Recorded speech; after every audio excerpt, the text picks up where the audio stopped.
The Book of Enoch explains that the Nephilim giants were not the only unnatural beings that existed in ancient times. According to this text, fallen angels known as the Watchers descended to earth and began interfering with humanity in the natural order. There were 200 of these Watchers, and their actions were deliberate, not accidental. They did not simply disobey God by teaching forbidden knowledge. Their rebellion went further. They wanted to change creation itself. Their true goal was to alter what God had made and create something new. A new race, one that was neither fully human nor fully animal.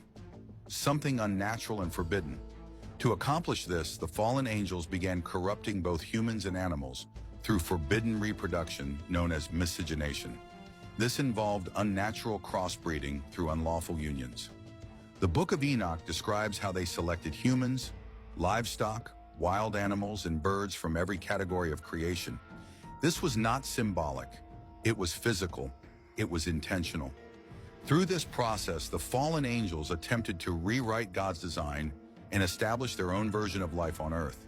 To a certain extent, they succeeded.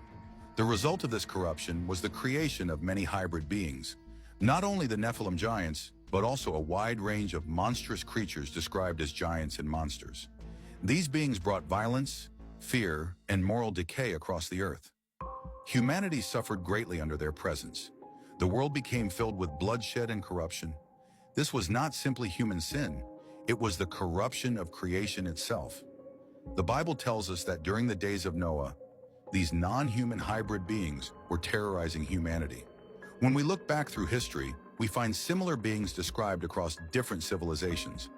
In Greek mythology, centaurs are described as half-man and half-horse creatures, born from unions between humans and spiritual entities.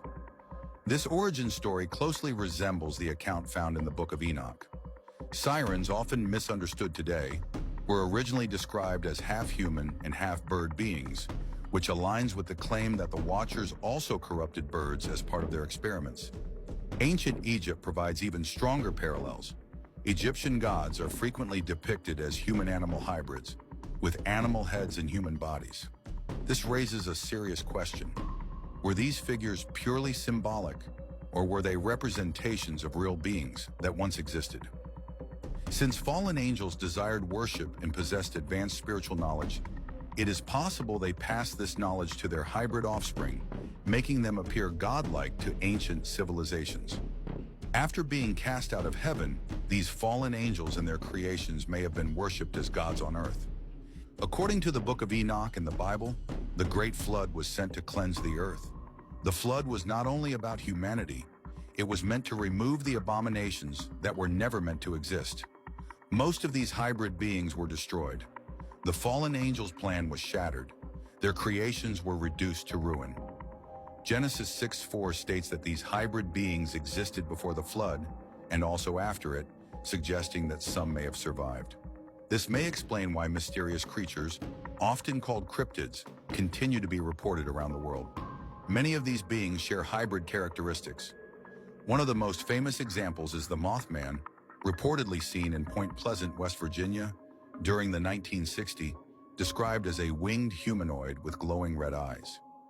The Book of Enoch also explains that the spirits of the hybrid beings who were destroyed in the flood became what we now call demons. This may explain why demonic entities throughout history are often depicted as half-human and half-animal forms. These accounts force us to ask a difficult question. Were these stories simply myths or fragments of a truth that has been hidden over time?